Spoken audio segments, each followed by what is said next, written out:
안녕하세요. 사연에 빠지다의 DJ 민영입니다. 오늘도 두 가지 사연 준비되어 있으니 재미있게 들어주시고요. 구독과 좋아요 버튼도 꼭 눌러주세요. 그럼 오늘의 사연 바로 시작해 볼게요. 여러분 안녕하신가요? 사연 애청자가 인사 올려요. 제가 평소에 드라마를 꽤 즐겨 시청하는 편인데요. 할 말 다 하고 위기에 처해도 금세 기질 발휘해서 그걸 전화위복으로 삼고 곤란한 상황일지라도 당당하게 나서서 해결해보는 그런 주인공들이 꽤 등장하던데 저는 그러한 장면들을 볼 때마다 다음 생이라는 게 있다면 저도 한번 저렇게 시원하게 톡 쏘는 사이다 같은 인물이 되어보고 싶다는 바람을 품고는 합니다. 저는 왜 저렇게 되지 못하고 평범한 대한민국 아줌마로 나이를 먹고 말았을까 싶어서 제 지난 인생이 씁쓸하게 느껴지기도 합니다. 아니, 솔직히 평범하다고 하기에는 그게 과대평가가 아닐까 싶을 만큼 제가 아둔하고 답답하게 살아온 측면도 있었죠. 이제 본격적으로 100세 시대가 열렸다고 하는데 그러면 앞으로 남은 인생이나 그렇게 톡 쏘는 사이다처럼 살아보면 되는 것 아니냐고요. 그렇게 의문을 가지시는 분들도 계시겠죠. 하지만 사람이라는 게 변하기 힘든 것 같아서요. 그게 될지 모르겠습니다. 제가 그런 인물로 거듭날 수 있을지 없을지 한번 저의 지난 인생 이야기를 들어보시고 여러분이 판단을 해주시겠어요. 풍족하고 넘치지는 않아도 커다란 부족함은 없어서 모자라지도 않게 지냈던 집이 바로 제 친정이었어요. 서로 아웅다웅 하면서 지지고 볶으며 지내던 그 시절 그때만의 감성이 있었죠. 지금은 맛볼 수 없는 그 당시만의 감성이 그리울 때도 많지만 그때로 돌아가고 싶지는 않답니다. 그럴 만한 이유가 분명히 있는데요. 왜냐하면 제 친정아버지가 보증을 잘못 써신 일이 있었기 때문입니다. 옛날에는 왜 그런 게 있었던지 모르겠어요. 진작에 없어져야 했을 게 남의 보증을 서는 것이었죠. 그때 일로 저희 집은 전 재산을 날리다 못해 빚더미에 앉게 되었습니다. 돈을 모으는 건 그렇게 어려운데 잃는 것은 쉬웠습니다. 온갖 기술력을 총동원해서 으쌰으쌰 힘들게 하늘로 날아가던 비행기가 장고장 하나에도 속절없이 바닥으로 추락해버리는 것에는 별다른 노력 따위가 필요하지 않은 것처럼 곤두박질 치는 것에는 과정이 없더라고요. 그냥 눈 한 번 깜빡하고 나면 끝이었어요. 그래서 저는 옛날에 부자가 망해도 3대가 간다고 하는 소리가 얼마나 부러웠던지 몰라요. 저희 집처럼 망해도 3대는 먹고 살 테니까요. 하지만 저희 집은 어림도 없었죠. 이제 앞으로 어쩌면 좋아. 뭘 어떻게 살아야 할지. 차라리 죽는 게 낫지 않을까? 친정엄마가 늦은 밤중에 그렇게 중얼거리며 흐느껴 우시는 모습을 제가 몰래 본 적이 있습니다. 너무 가슴이 아팠고 그와 동시에 엄마가 죽겠다고 할까봐 겁이 나기도 했던 것 같아요. 차라리 우리 식구 다 같이 죽자고 엄마가 그러실까봐 속으로 덜컥 겁이 났던 기억입니다. 굉장히 슬프고 안타까웠던 점이 하나 또 있었는데요. 아버지가 친형처럼 생각하며 지내시던 어떤 분이 계셨어요. 어렸을 때 저는 그분을 삼촌 정도로 여겼었고요. 그런데 그분이 보증을 잘못 써서 집안이 완전히 쑥대밭이 되어버렸던 그런 비극적인 일이 있었다는 것입니다. 그분의 가족들은 그때 다 흩어지고 그분도 얼마 후에 모습을 감추셔서 대관절 살았는지 죽었는지 주변 사람들이 아무도 모르고 그저 이상한 소문만이 무성하게 남았다는 것이 그 일의 결말이었고요. 그때 아버지가 얼마나 한숨을 많이 내쉬며 탄식을 하셨던지 몰라요. 당연히 엄마 또한 그분을 잘 알고 지내셨던지라 함께 걱정을 많이 하셨었고요. 아유 세상에나 뭐 그런 일이 다 있을까.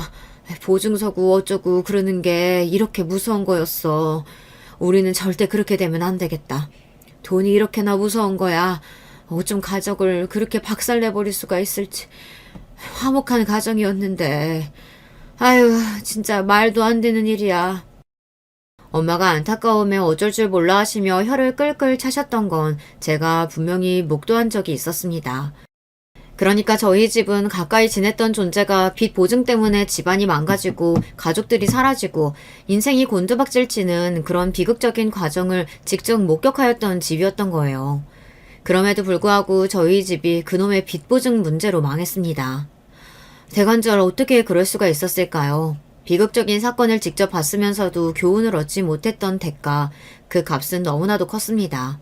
집안에 온통 어두운 그림자가 드리웠죠. 충격으로 쓰러져서 앓으셨던 아버지는 그럼에도 어떻게든 다시 열심히 먹고 살아보겠다는 일념 하나로 파리한 낯빛을 하신 채로 일거리를 찾아 나서셨습니다. 그러다가 어느 날 일을 하시던 도중 몸이 너무 안 좋아서 쓰러지셨고요. 일을 하시던 그 현장에서 쓰러지셨던 것이었기 때문에 주변 환경이 정리가 안 되어 있었고 그 바람에 넘어지면서 다치기까지 하셨어요. 어떻게든 상황을 이겨내보려고 발버둥을 치셨으나 결과적으로는 상황이 더 어렵게 된 셈이었죠. 절망이 마치 더 큰 절망을 불러오는 것만 같았답니다. 엄마는 낮과 밤을 가리지 않고 무작정 일을 하셨어요. 늦다고 해야 할지 이르다고 해야 할지 모를 그런 시각에는 목욕탕 청소까지 나가셨던 분입니다. 죽지 않고 이렇게 살다 보면 계속 사라지는 게 인생이겠지. 그냥 그렇게 생각하련다. 엄마가 힘없이 누워서 중얼거리시는 소리를 들을 때면 한없이 숙연해지고는 하였습니다. 저희 집이 사남매입니다. 제가 막내이고 위로 언니 둘, 오빠 하나가 있어요. 게으름 피우지 않고 미친 듯이 일을 하며 돈을 벌었던 언니들은 당연한 얘기지만 누구 하나 집에 손 벌리는 일 없이 알아서들 시집을 갔습니다. 둘 다 일찍 시집들을 갔어요. 힘들고 고단한 일상이었기 때문에 의지할 상대가 둘 다 필요했던 것일지도 모르겠습니다. 오빠가 집안의 유일한 아들로서 부모님을 모시고 살았고요. 자연스레 새언니는 시부모님을 모시고 사는 며느리가 되었습니다. 제가 그 당시에 새언니를 바라보며 생각한 점이 있었죠.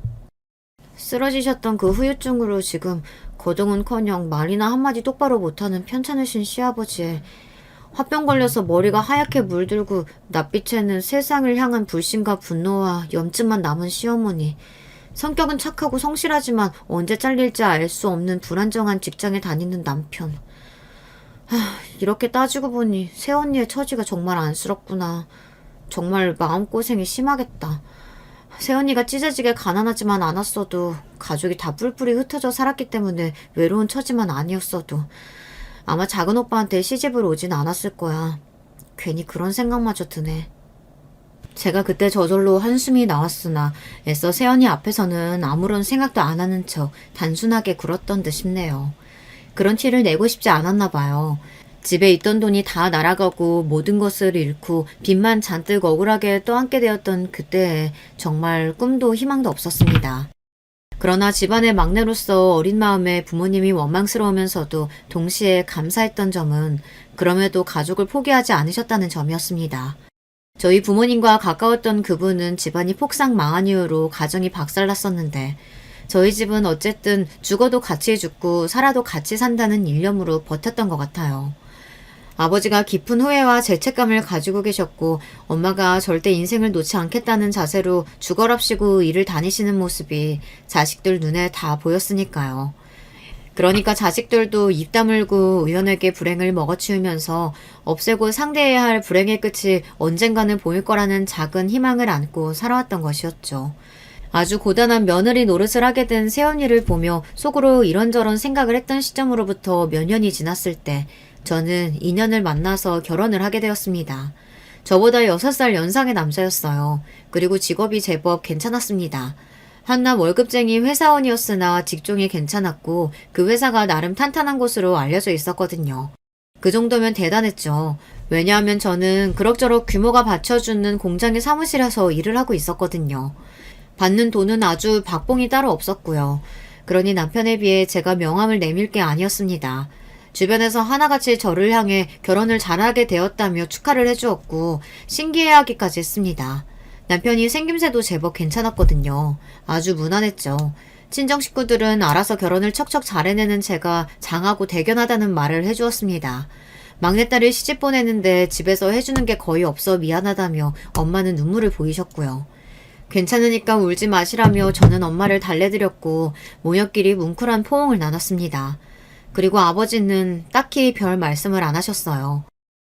잘 됐구나. 그래, 잘 살아라.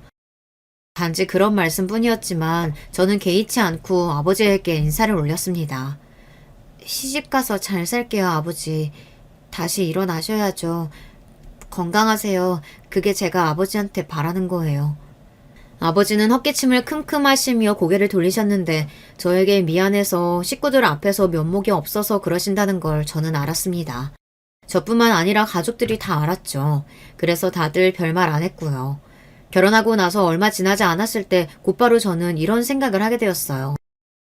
세상에, 내가 이렇게 될 줄도 모르고 새언니의 처지가 이러니 저러니 어쩌니 하면서 내가 평가했었구나.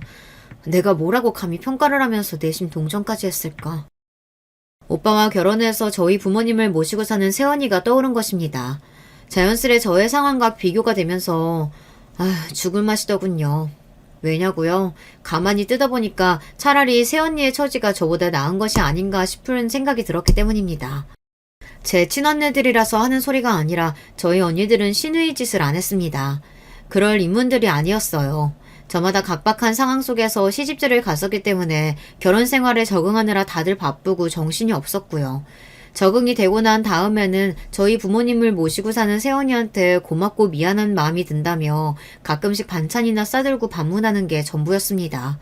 자주 들리지도 않았어요. 다들 가까이 사는 것도 아니었거니와 아주 솔직하게 가감없이 밝혀보자면 괜히 자주 들락날락 거렸다가 새언니로부터 이제 집집마다 돌아가면서 두 분을 모시는 게 어때요? 라는 소리라도 나오면 큰일 나니까 거리를 뒀던 거죠.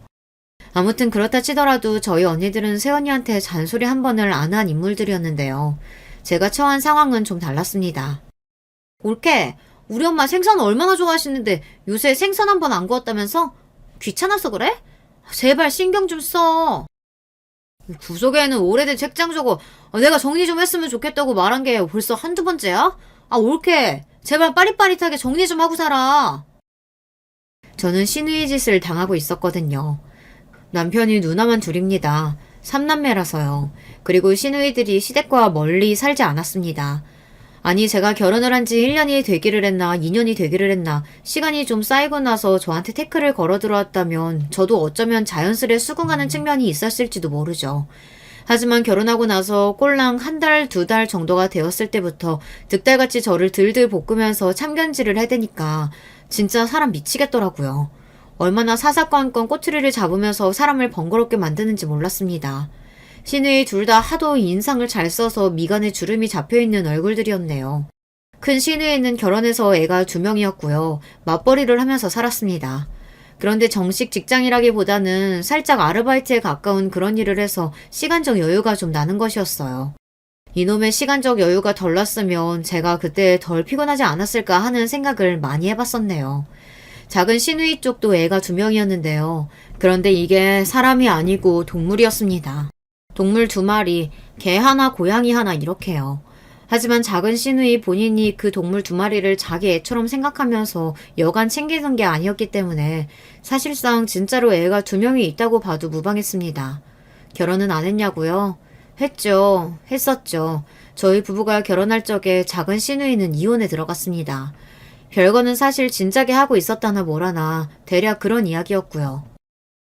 이런 썩을 년을 다 봤나? 시아버지께서는 뒷목을 잡으셨습니다. 그리고 시어머니께서는 당혹스럽고 화가 나서 어쩔 줄 모른다고 하셨고요. 너 이렇게 괘씸하게 굴 거야? 네 동생이 결혼하는데 너는 이때를 틈타서 이혼 얘기를 꺼내? 아주 괘씸해 죽겠어 정말. 아무 때도 아닌 때에 밝히면 온갖 비난의 잔소리가 쏟아질 것 같으니까 작은 시누이가 계획적으로 저희 부부의 결혼하는 때를 노려서 이혼 사실을 밝혔던 거예요. 시부모님께서는 뒤집어지셨고요. 가뜩이나 시아버지의 건강이 좋지 못한데 네가 그러고도 자식 딸년이 맞냐고 하며 시어머니께서 원통해 하셨습니다. 하지만 작은 시누이는 제법 당당했죠. 잔소리가 듣기 싫어서 죽겠다는 표정으로 확 짜증을 냈습니다.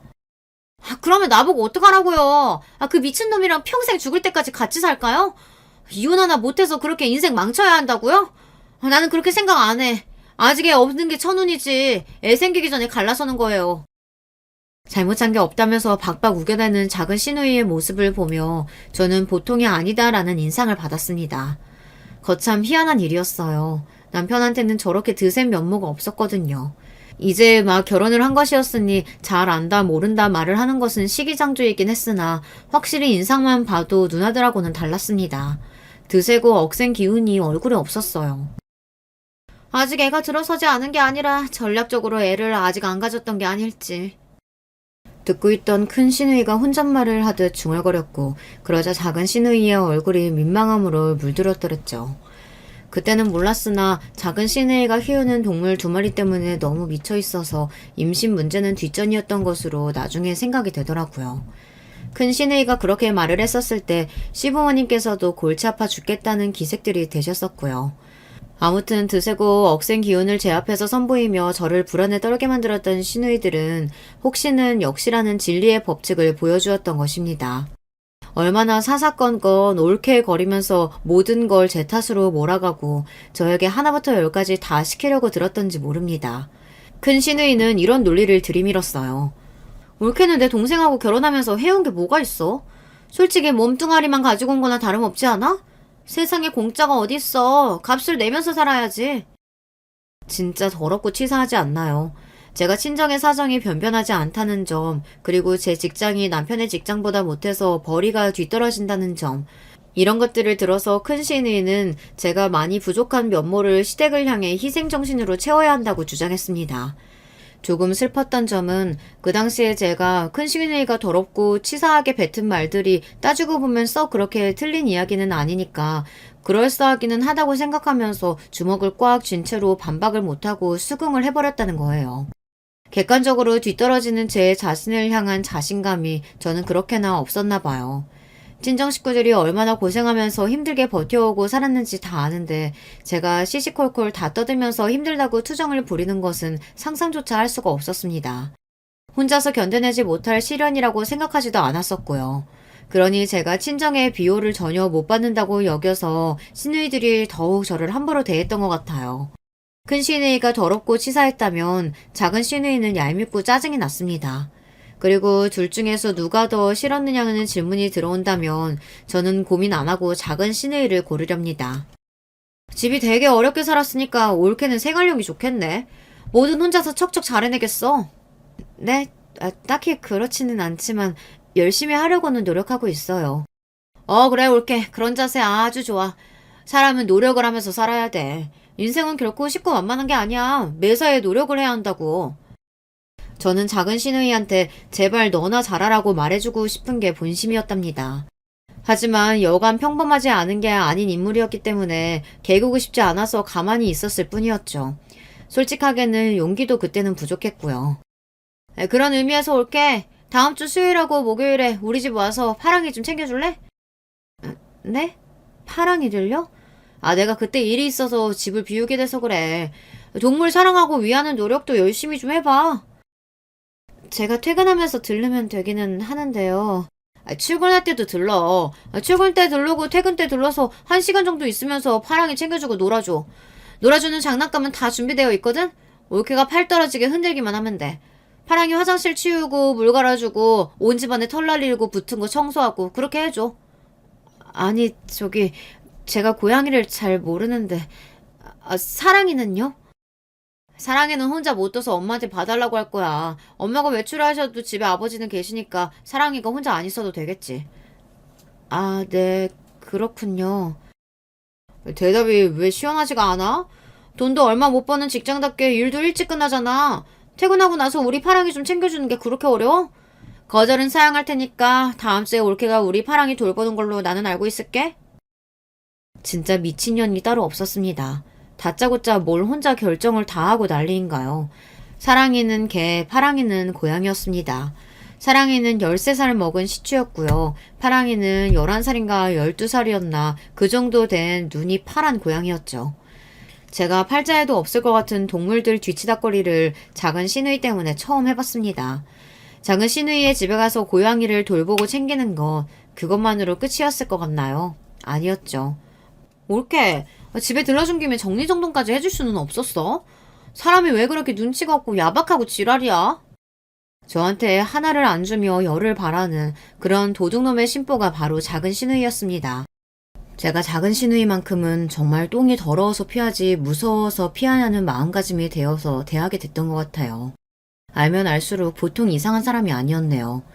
그러면 자기 누나들이 이 지경인데 제 남편은 뭘 했냐고요? 뭘 안 하는 게 특징이었습니다. 나도 몰라. 누나들이 그런 사람인지도 몰랐고 나도 진짜 어떻게 해야 하는지 모르겠어. 당신 누나들인데 당신이 모르면 누가 알아. 우리 부모님도 모르시는데 왜 나한테만 그래.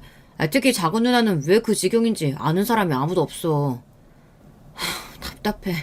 내가 차라리 말을 말자. 남편하고 그런 주제로 대화를 할 때면 벽을 보고 얘기하는 기분이 들어 아무런 소득이 없었습니다. 그러면 혹시 시어머니 쪽은 어떠했냐고요? 사실 여자들이 결혼하고 나서 가장 중요하고 관건인 것은 시어머니하고의 관계겠죠. 고부관계가 시대 문제의 거의 모든 부분을 차지하고 있다는 소리도 있으니까요. 따지고 보면 시누이들이 아주 매일같이 시댁을 드나들었던 것은 아니었으나 그래도 이상하게 자주 보는 것만 같은 기분이었는데요. 그건 아마 시어머니께서 당신 딸들과 통화를 자주 하시는 모습을 제가 봐서 그랬던 것 같습니다. 시어머니께서는 소위 시집살이라는 것을 시키는 분은 아니었어요. 뭐랄까 그냥 보통으로 구시는 분이었죠. 하지만 자꾸 시누이들에게 전화로 이러쿵 저러쿵 제 앞에서는 굳이 안 하셨던 말씀도 다 하시면서 은근히 제 흉을 보셨습니다. 불만이 있으시면 저한테 직접 말씀을 하시지 저한테는 아무 소리 안 하시면서 꼭 그렇게 시누이들한테서 전화가 걸려오면 이런저런 이야기를 하시다가 저에 관한 질문이 들어오면 별로 안 좋게 대답을 하시고는 했습니다. 제가 안 한 행동들도 제가 한 것처럼 시누이들한테 말씀을 하실 때도 있었고요. 대관절 왜 그러시는 건가 싶어서 저는 미치고 환장을 노릇이었죠. 그래서 제가 아예 시어머니께 제가 부족한 점이 있다면 그때그때 말씀을 해달라고 시누이들한테 혼인하고 책망을 듣는 거 이제 좀 그만하고 싶다고 이렇게 하소연을 드린 적도 있었네요. 그러나 시어머니께서는 모르쇠 하시며 당신은 절대 시누이들에게 제 이야기를 안 좋게 한 적이 없다고 당연히 이야기를 지어낸 적도 없다고 하셨습니다. 그럼 제가 본 것은 환상이고 들은 것은 환청이었나요? 심지어는 편찮으신 시아버지께서 모처럼 참견을 하시며 시어머니를 향해 당신이 입방정을 떨기는 한다라고 하셨지만 소용이 없었습니다. 시어머니께서는 그러자 전에 없이 발끈하시면서 증거 있냐고 따져 물으셨거든요. 상황이 이렇다 보니 저는 뭘 어찌하여도 진퇴양난이었던 거예요. 이러니까 제가 톡 쏘는 사이다 같은 사람을 보면 너무 부럽고 멋져 보여서 두 손을 꼭 마주잡고 눈빛을 빛내는 아줌마로 나이가 들어갔나 봅니다. 누구를 탓하겠나요? 똑부러지게 굴지 못하고 내지르지도 못하는 소심쟁이 답답이로 살아온 저의 잘못이겠죠. 시어머니의 그런 면모 때문에 억울하고 환장해서 팔짝 뛰고 싶었어요. 갑질을 부리고 싶어서 안달이 난 것 같은 큰 시누이 때문에 골치가 아팠습니다. 그리고 작은 시누이는 성격이 이상하면서 개 고양이 타령을 맨날 해대는 통에 저를 미치게 만들었어요. 본인 말로는 자기가 되게 깔끔 떠는 성격이라고 하는데 옷에 맨날 고양이 털이 붙어 있었습니다. 고양이 털이 덕지덕지 붙은지도 모르고 그렇게 지내는 모습이었어요. 그러면서 되게 웃겼던 점은 저한테 자기 집 청소를 맡기면서 고양이 털 한 올 보이지 않게 해달라고 그렇게나 닥달을 해댔다는 점입니다.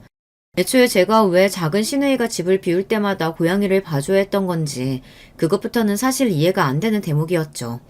자꾸 개를 데리고 다녀서 시부모님도 질색하셨고요. 우리 사랑이가 분리불안증이 있어서 혼자서는 절대 못 있어요. 사람하고 둬야 한단 말이에요.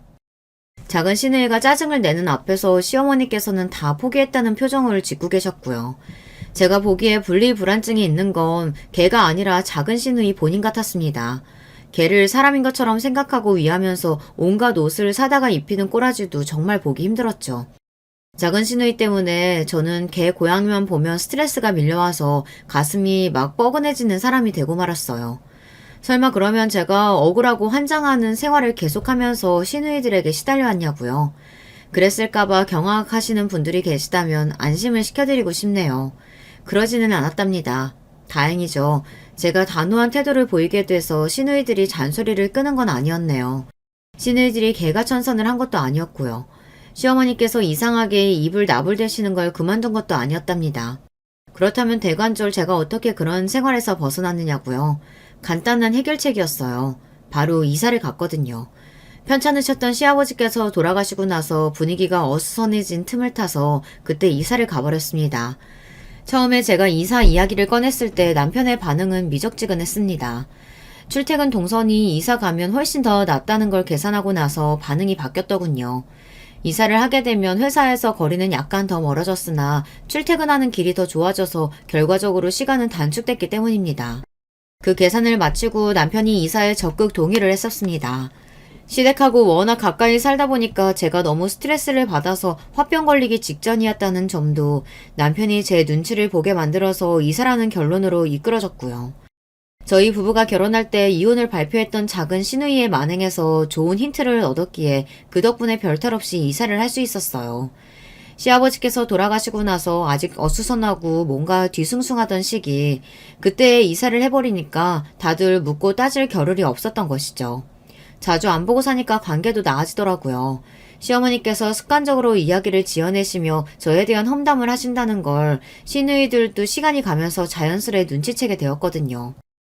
뭐 대단한 이유라든가 저에 대한 증오심을 가지고서 시어머니께서 그러신 건 아니었고 말 그대로 습관적으로 그러신 것 뿐이었으니까요. 시누이들에게 관심을 받고 싶어서 그러셨던 측면도 있는 듯 하였습니다. 게다가 시어머니께서는 옛날에 시집살이를 엄청나게 당하셨던 분이더라고요. 나이가 드시고 나서 뒤늦게 지난 과거에 대한 무력감이라든지 우울한 것들이 밀려들었을지도 모르는 노릇이었죠. 그런데 아무튼 시어머니께서 별다른 일이 없어도 공연히 별별 이야기를 다 떠드신다는 걸 시누이들이 알게 되었기 때문에 저를 향해서 되게 머쓱해하고 민망해하는 그런 느낌을 좀 받았습니다. 올케가 마음고생이 그동안 좀 들었겠네. 큰 시누이는 멋져가면서도 그 한마디를 날려줬는데 작은 시누이는 기색으로만 잠시 민망했었을 뿐 아무 소리도 안 했습니다. 싸가지가 바가지였죠. 애초에 기대도 안 했기 때문에 실망도 안 했네요. 시댁에서 거리가 떨어진 방향으로 이사를 가고 나니까 그 전보다 확실히 친정 식구들과 교류를 많이 하게 됐습니다. 자연스레 그렇게 되더라고요. 그걸 두고 남편은 서운하다고 했었죠. 이제 시댁 말고 친정만 챙기는 여자가 된 것 같아 그게 좀 보기 안 좋다나 뭐라나. 미친놈인 줄 알았습니다. 그런 개소리를 상대할 가치도 없는 것 같아 무시해 주었고요. 아버지는 이제 회복을 많이 하신 상태였어요. 제가 결혼하고 나서 얼마 안 되었을 때까지만 해도 지팡이에 의지해서 천천히 걸으시는 게 전부였는데 이제는 제법 속도를 내서 걸으셨으며 장시간이 아니라면 지팡이가 없어도 외출하고는 하셨습니다. 저는 세원이한테 가장 먼저 고맙더라고요. 고생 많으셨죠? 제가 결혼하고 나서 시댁 겪어보니 그러고 나니까 세원이의 고충을 잘 알겠더라고요. 말로 표현하는 게 가장 나을 것 같아서 나를 잡고 세원이한테 고마움과 미안함을 꺼낸 적이 있었네요. 그랬더니 세원이가 눈물을 글썽이는 게 아니겠어요. 이야기만 들어도 감동이라고 하면서 제가 그렇게 생각해 준 것 자체가 세원이의 입장에서는 되게 고맙고 힘이 난다고 하였습니다. 그 모습에 저도 눈물이 나더라고요. 그것을 계기로 저희가 좀 친해졌죠. 시간을 내서 같이 커피도 마시고 이런저런 대화도 종종 나누게 되었어요. 그러다 보니까 자연스레 시댁의 이야기도 세언니한테 꺼냈었고요. 들을 때마다 경악한 표정으로 고개를 젓던 세언니는 제 시누이들의 대목에서 한숨을 내쉬었습니다. 이사하길 정말 잘했네요. 그거 아주 이상한 사람들인데요. 특히 언니 말고 동생 쪽 말이에요. 듣고 보니까 정상이 아닌 것 같은데 그런 사람이 한번 눈 돌아가면 무슨 일을 벌일지 몰라요. 그러니까 조심하세요. 세언니는 제 작은 시누이가 미친 사람 같으니 매사에 조심하는 게 좋을 것 같다고 말을 하였습니다. 온갖 기행을 작은 시누이로부터 접해왔던 저였기에 고개가 절로 끄덕여졌죠. 하지만 그렇게 심각하게 걱정할 일은 전혀 없다고 여겼어요. 설마 하니 그렇게나 조심해야 할 필요가 있을까 싶었던 건데요. 놀랍게도 설마가 사람을 잡더라고요. 때는 시아버지의 제사를 앞둔 시기였습니다. 사랑이가 죽었다는 소식이 들려왔어요. 작은 시누이가 키우는 시추, 그게 말입니다. 듣고 나서 아 그렇구나 하고 말았는데 그게 되게 큰일이었나 봐요. 남편의 표정이 일단 너무 어두웠고요. 시어머니께서는 전화로 저에게 한참을 하소연하셨습니다. 아휴 그 미친년이 날뛸까봐 나는 그게 걱정이구나. 너라서 내가 몰래 하는 소리지만 그 개누식이 아주 잘 죽었다. 잘 죽었어. 아 그래요? 그러시구나. 저는 어머님이 사랑이를 예뻐하시는 줄만 알았어요. 예뻐했지. 애교가 많은 놈이었지. 착했잖아. 말 잘 듣고 보르면 오고 똥오줌 잘 가렸지. 하지만 딸년이 걔한테 미쳐가지고 온갖 유난을 떠니까 걔가 나는 진심으로 예쁘지는 않더라. 그 우라질 놈의 걔 고양이 때문에 이혼까지 당했으면서 그래도 정신을 못 차리고. 아휴. 그동안 걱정이 많으셨군요. 이제 파랑이만 남았네요. 그래도 파랑이는 고양이라서 좀 낫죠. 집에만 있잖아요. 말도 마라. 이제 그 고양이한테 집착할 생각하니까 아주 소름이 돋는다. 개 없다고 남은 고양이한테 얼마나 정성 쏟으며 지랄 발광을 떨지. 아주 미치겠어. 징그러워 죽겠는데 어쩌면 좋니. 고양이가 그래도 나이가 꽤 있잖아요. 갈 때 되면 가겠죠. 예, 내가 TV에서 보니까 집에서 키우는 고양이들 있지? 그것들이 20년은 산다더라. 아주 무서워 죽겠어. 20년이요? 그러면 아직 멀었네요. 시어머니가 그렇게 애끓는 목소리를 내시는 거 처음 들었습니다. 가만히 생각해보니까 잔병치레를 해왔던 사랑이보다 태어난 얼굴로 집에서 잘 노는 파랑이가 건강한 녀석이었죠. 체질도 건강해 보였어요. 혼자서도 집에 잘 있고 성격도 차분했습니다. 제가 파랑이를 몇 번 돌봤기 때문에 알아요. 그 눈 시퍼런 고양이가 장수할 팔자 같아서 불안하다는 시어머니의 말씀에 동의가 드는 이유였답니다. 그러던 와중에 시간이 흘러 시아버지의 제삿날이 돌아왔어요. 그리고 하필이면 그 전날과 당일 이렇게 이틀째 회사가 진짜 미친 듯이 바쁜 날이었습니다. 빠질 도리가 없었어요. 미리 이 부분을 시댁에 알려두었고요. 정시 퇴근을 할 수가 없던 저 대신 남편이 일찍 자리를 하기로 하였습니다. 정신없이 일을 마무리했고 부랴부랴 시댁으로 향했습니다. 그런데 시댁에 거의 다 와서 전화가 걸려왔던 거예요. 회사에서 걸려온 전화였고 받아보니까 아주 중요한 용건이었습니다. 제가 분명히 제출할 서류를 책상 위에 두고 온 것 같은데 그게 안 보인다고 연락이 온 거예요. 그 서류를 당장 봐야 한다는 다급한 용건이었기에 저는 기억을 되짚어가며 열심히 위치를 다시 설명드렸습니다. 알고 보니 제 책상 위가 아니라 과장님 책상 구석에 그 서류가 가 있었더라고요. 아무튼 다시 회사로 갈 일은 없어 마무리되어 안도의 한숨이 쉬어졌고 그렇게 시댁에 들어갔을 때였어요. 왜 이제 오는 거야? 올케는 우리 아버지 제사가 장난이야? 우리 아버지가 웃어? 우리 집이 만만해? 들어가서 신발을 벗기가 무섭게 작은 시누이의 외침이 들려왔습니다. 저는 당황해서 눈치를 살피며 조심스레 안으로 발을 들였고요. 작은 시누이의 얼굴을 보고 제가 놀랐죠. 정신병원을 이제 막 탈출한 사람이 아닐까 싶을 정도로 얼굴이며 표정이 엉망이었습니다. 머리도 부스스했고요. 한 달 전에도 봤었는데 그 사이 왜 저렇게 됐을까 싶어서 당황하던 제 머릿속에 얼마 전 사랑이가 죽었다는 사실이 떠올랐습니다. 그래서 작은 시누이가 제정신이 아니었던 거예요.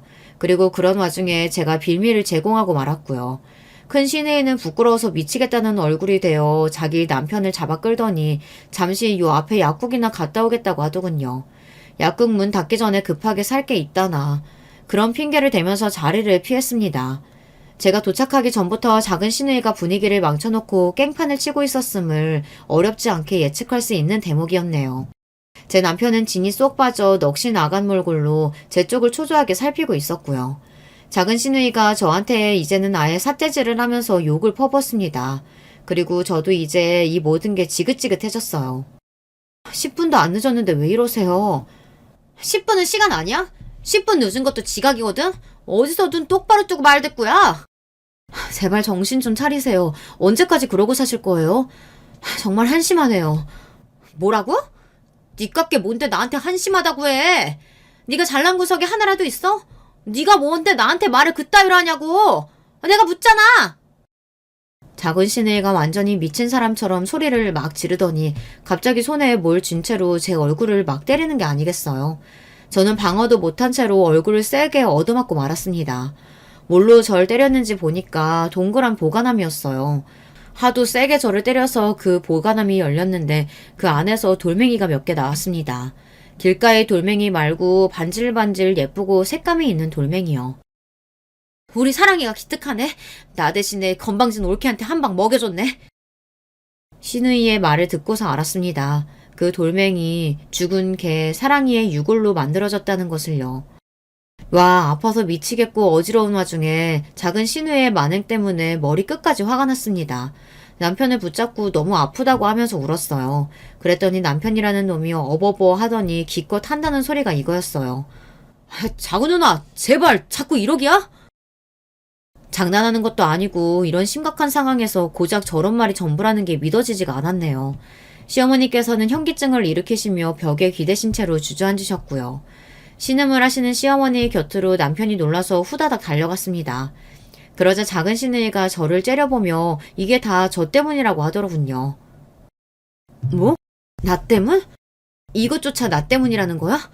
웃기지 마. 전부 너 때문이잖아. 제가 결국은 폭발해서 외쳤습니다. 그러자 미친 남편놈이 아무리 그래도 어떻게 자기 누나한테 너라고 하냐면서 저한테 한마디 하더군요. 가방을 챙겨서 무조건 나왔습니다. 맞은 얼굴보다 가슴이 더 아팠네요. 늦은 시간이라 일단 집에 가서 끙끙 앓았고요. 소심한 표정을 지으며 집으로 기어들어온 남편이 미안하다고 했습니다.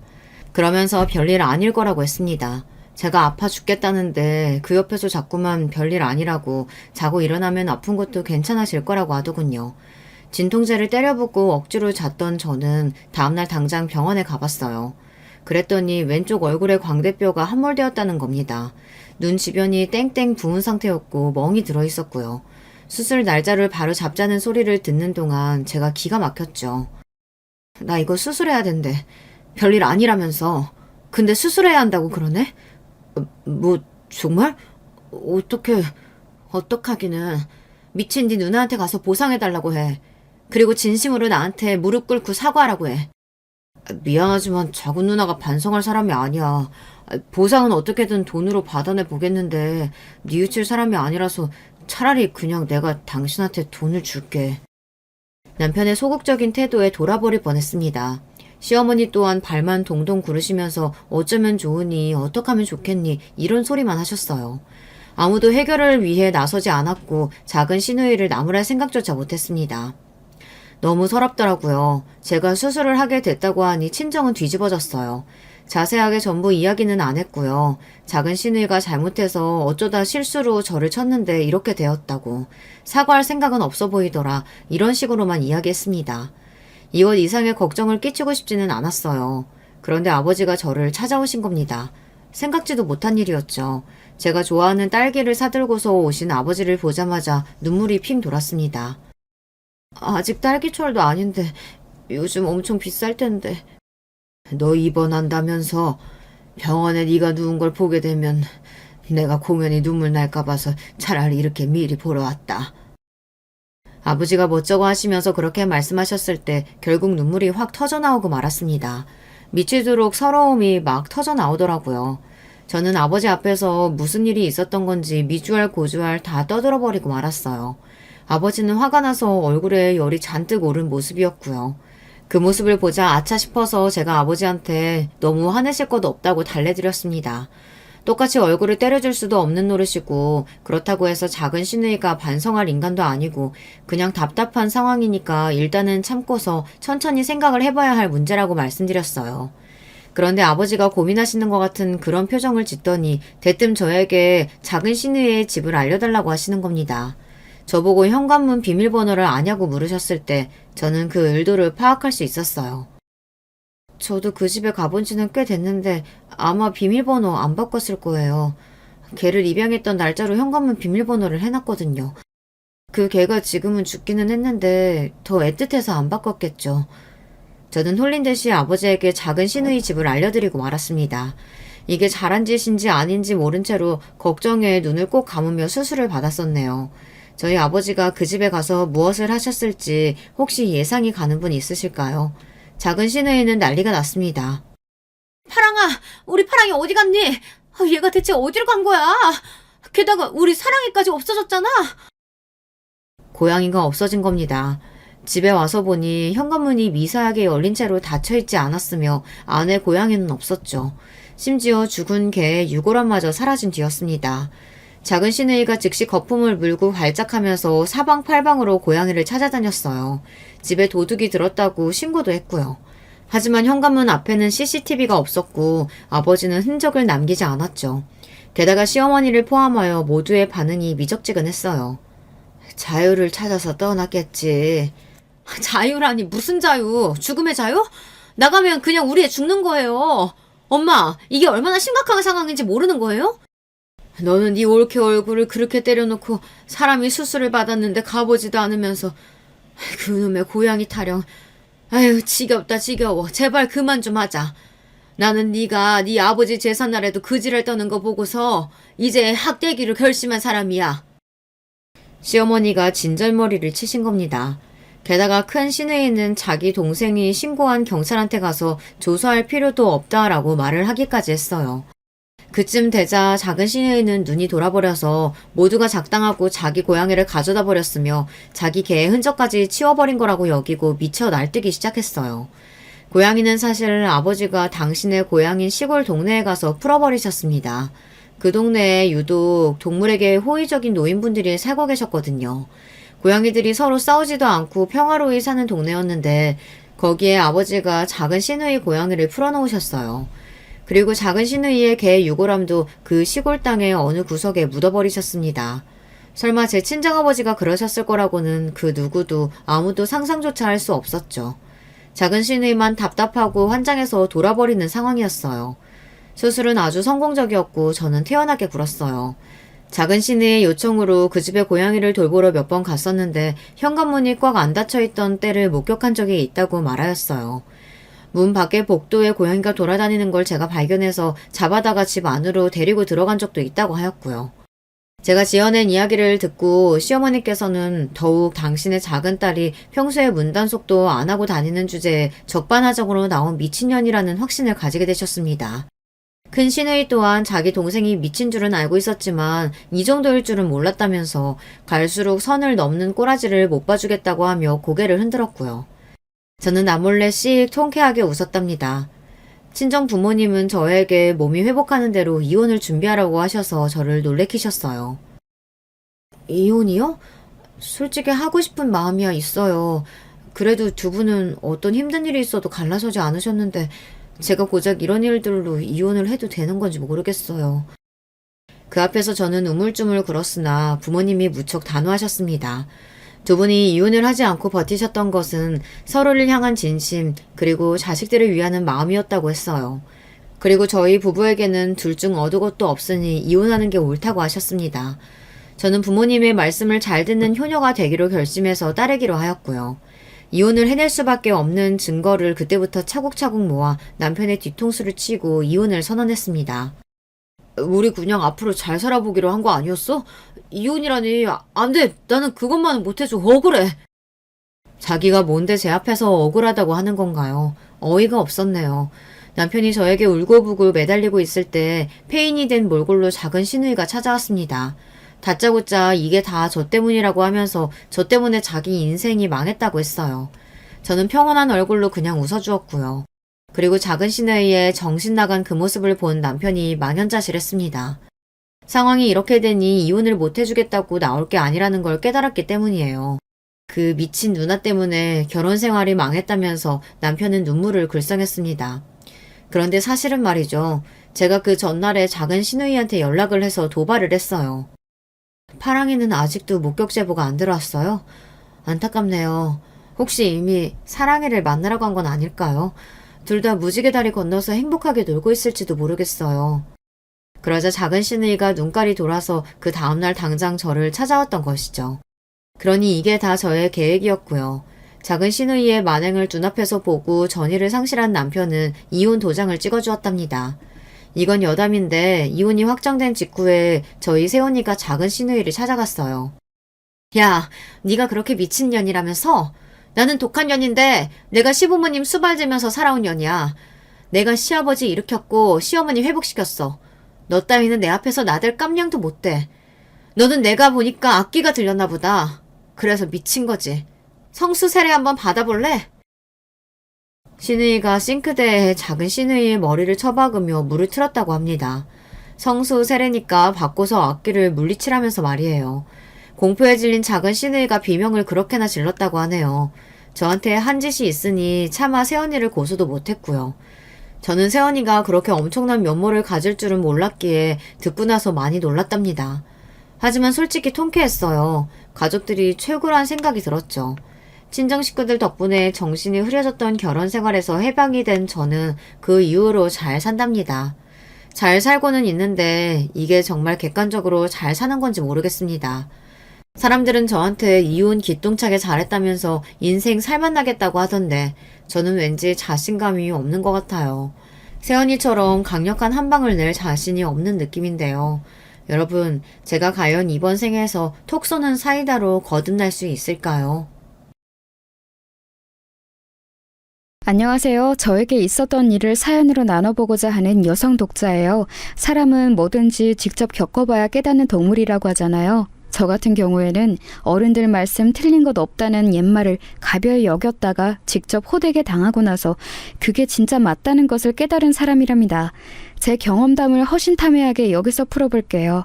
우선 남편하고는 제가 우연히 지인의 소개를 통해서 어느 자리에서 처음 만나게 되었었는데요. 그냥 아는 사이로만 그렇게 지내다가 술자리를 따로 가지게 된 것을 계기로 교제하게 되었습니다. 연애 기간은 1년 반이었고요. 결혼을 결심하였지요. 이때 저는 친정 부모님의 반대에 직면하게 되어서 내심 놀랐더랬어요.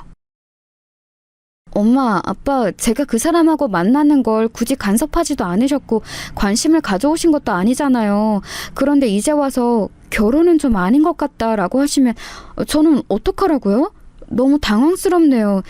두 분이 당연히 허락하실 줄 알고 저는 이미 그 사람하고 결혼에 대한 이런저런 상의를 다 맞춰놓은 상태예요. 네 아빠하고 나하고 괜히 이러는 줄 아니? 관상도 썩 마음에 들지 않는데 말할 때 그 폼이라든지 여러 가지 가치관 같은 게 한마디로 영 아니오시다 알아서 너한테 이러는 거야. 결혼은 좀 더 신중해도 괜찮아. 굳이 상대 집안에 민망해질까 봐 결혼하자는 말 번복하지 못하는 게 바보 같은 거지. 너 그 남자하고 어줍지 않은 데이트만 그동안 출장했다면서? 그런데 그 남자에 대해 네가 뭘 알겠어? 그 집안에 대해서는 뭘 알겠고? 지금 결혼한다는 건 네가 치기 어린 선택을 내리는 거야. 답답해. 대체 두 분이 뭘 하신다고 이러시는 거예요? 그냥 그 사람이 사윗감으로 마음에 안 차시는 거면 그렇다고 솔직하게 말씀을 하세요. 고상하게 굳이 돌려서 말씀하시면서 거절하시지 말고요. 제가 그때 듣다가 울컥해서 감정적으로 말씀을 드리고 말았어요. 그건 어쩌면 저 혼자만 아는 사실이지만 그동안 살면서 친정 부모님께 쌓아온 원망이었을지도 모릅니다. 왜냐하면 제 친정 집안이 한때는 정말 찢어지게 가난해서 이러다가 굶어 죽을 수도 있다는 공포에도 시달려 봤었으나 그 시절을 딛고 일어나서 경제적으로 풍족하게 된 성공사의 주인공이거든요. 너무나도 지독하게 힘든 시절을 보내신 탓인지 친정 부모님께서는 돈에 관해서 무척 강박적이셨고 구두쇠의 기질이 강하셨습니다. 생각이 자유롭고 언제나 즉흥적이었던 저와는 두 분께서 필연적으로 마찰을 빚으실 수밖에 없었던 것이죠. 저는 남편하고 결혼을 마음먹으면서 속으로 이런 생각을 했었어요. 나 혼자 알아서 현명한 결정 내릴 거고 나 혼자 정말 알아서 잘 살아볼 거야. 부모님 보란 듯이 그렇게 해볼 거야. 이렇게 생각했던 게 지금 돌아보자면 말도 안 되는 객기였던 것 같습니다. 하지만 당시에는 진심이었다는 게 문제죠. 제가 자꾸만 강하게 나가자 친정 부모님께서는 굉장히 생각에 잠기신 얼굴이 되더니 서로를 마주보시면서 한숨을 내쉬셨어요. 이윽고 친정아빠께서 저에게 이런 말씀을 남기셨습니다. 네가 우리 집 막내이지만 네 언니 오빠보다 고집은 옛날보다 황소고집이었지. 너는 한다면 하는 녀석이니까 지금 우리가 이 결혼은 별로인 것 같다고 의견을 내봤자 네 기분만 상하게 하는 것이고 너는 어떻게든 이 결혼을 하려고 들 것 같구나. 쉽게 마음을 돌이킬 것 같았으면 애초에 너는 결혼하겠다고 결심하지도 않았을 테니까. 그런데 미윤아, 그럼 이것 하나만 정확하게 우리 앞에서 약속을 해라. 너 아직 그 남자하고 서로 집안 얘기도 깊게 나눠본 적이 없다면서? 그렇다면 우리 집안 사정도 그쪽에서는 모르겠지. 네, 저희는 그런 얘기 별로 나눈 적이 없어요. 서로만 보고 재미있게 정말 즐겁게 연애를 해온 거라서요. 이것저것 조건 따지는 사이 아니에요. 그 사람은 제가 자기보다 못하게 서럽게 사는 줄로 대충 추측하고 있을 거예요. 네가 아주 결혼에 자신만만하구나. 조건 없는 진짜 백의 사랑이라고 여기는 중인가 본데 정말 그러한지 네가 결혼하고 나서 한번 직접 확인해봐라. 결혼하고 나서도 절대 우리 집안 이야기를 그쪽에다가 굳이 할 필요가 없다는 소리야. 그런 배경 없이도 정말 사랑과 신뢰로 부부가 되어 잘 사는지 못 사는지 네가 체험을 해보고 우리도 한번 두고 보고 어디 그렇게 해보자꾸나. 좋아요. 무슨 말씀을 하시는 건지 알아들었어요. 그렇게 할게요. 어차피 두 분은 저 결혼할 때 크게 보태주실 생각도 없으시잖아요. 언니하고 오빠 결혼할 때도 그랬으니까요. 그러니까 아빠 말씀대로 따라볼게요.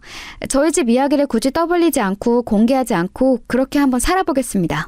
그렇게 해서 잘 살면 그때는 진짜로 저희 두 사람을 인정해 주시겠다는 거죠? 네가 그 남자의 됨됨이, 인성, 그리고 네 시댁이 될 그 집안 사람들까지 싹 다 겪어보고 나서도 평생을 함께해도 좋다는 확신을 가지고 있다면 물론 당연히 인정해줘야지. 그때 가서는 우리가 알아서 잘 챙겨줄 테니 이 부분은 걱정하지 않아도 된다. 친정아빠의 제안을 저는 망설이지 않고 받아들였습니다. 가진 것에 비해 늘 검소하고 겸손하게 사시는 친정 부모님께서는 제 언니와 오빠가 결혼할 때도 별로 보태주지 않으셨어요. 마음에 들어하시는 사위와 며느리에게도 그리하셨었으니 제 경우에는 더욱 야박하게 나오시더라도 제가 불만이 있을 수가 없었죠. 남편이 워낙 자기 집안에 대해 잘났다며 떠들어댄 바 있었으니 결혼하면서 시댁의 도움을 받으면 되겠다고 생각해서 저는 걱정을 별로 하지 않았었어요. 우리 아버지 거의 대기업이나 다름없는 곳에서 임원으로 계시다가 이제 막 정년 퇴임하셨고, 우리 엄마는 다리가 안 좋으셔서 건강 문제 때문에 일찍 교편을 놓으실 수밖에 없었지만 안 그러셨다면 참된 교사로 이름을 날리셨을 뿐이지 돈 관리도 착실하게 잘해오셨어. 그런 말을 귀에 딱지 않도록 들었었고, 결혼할 때 너는 걱정할 거 없다는 말 역시도 저는 자주 들은 바 있었습니다. 그런데 막상 결혼이 진행되자 상황은 상상했던 것과는 달랐어요. 지원을 시댁에서 안 해주시더라고요. 신혼부부라는 점을 내세워서 은행 대출을 받아 전셋집을 구해 들어간 것, 여기에는 시댁의 도움이 일절 없었습니다. 맡겨놓은 것도 아니니까 도움을 안 주신다고 해도 딱히 내가 할 말은 없지. 그런데 내 남편 된 남자가 자꾸 자기 집이 잘났다면서 계속 나불거리는 거, 이건 진짜 문제 같은데.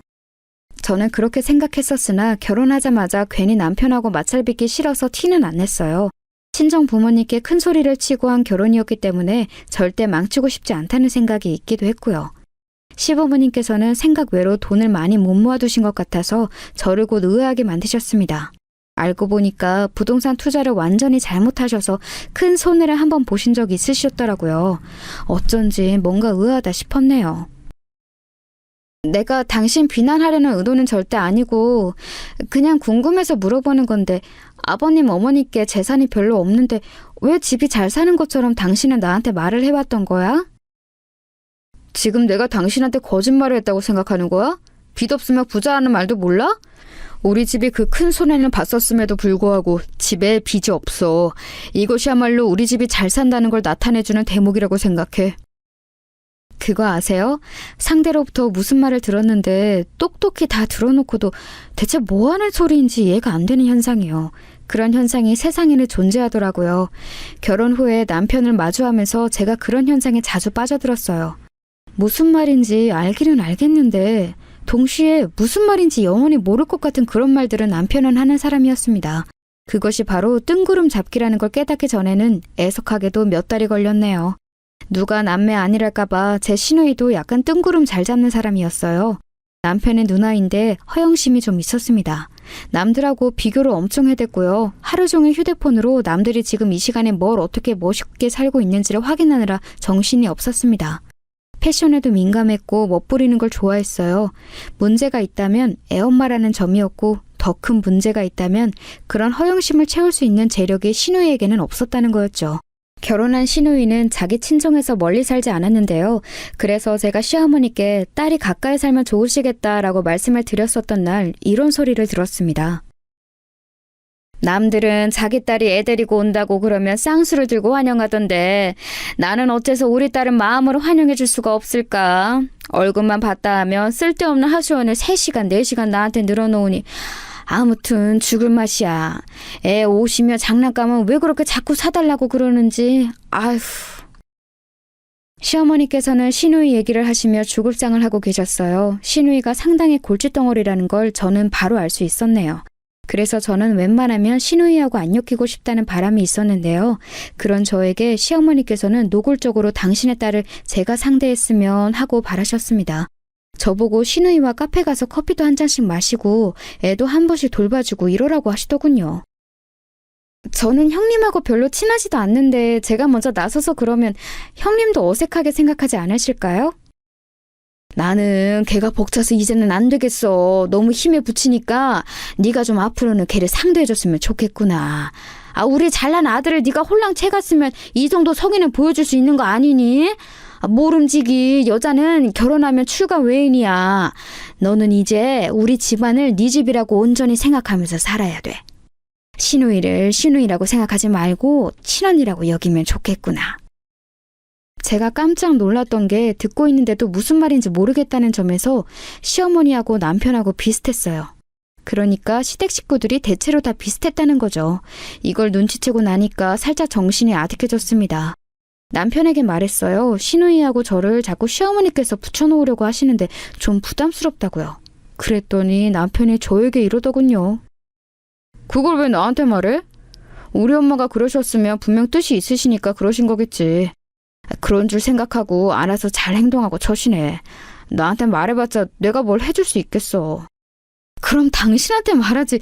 길 가는 사람 붙잡고 이런 얘기를 할까? 어머님께서 형님 성격에 감당하기 너무 벅차시다고 나에게 떠넘기려는 의도를 보이시니까 내가 왠지 기분이 좋지 않아서 이런 얘기를 하는 거야. 그렇다면 더 열심히 우리 누나를 네가 감당해야지.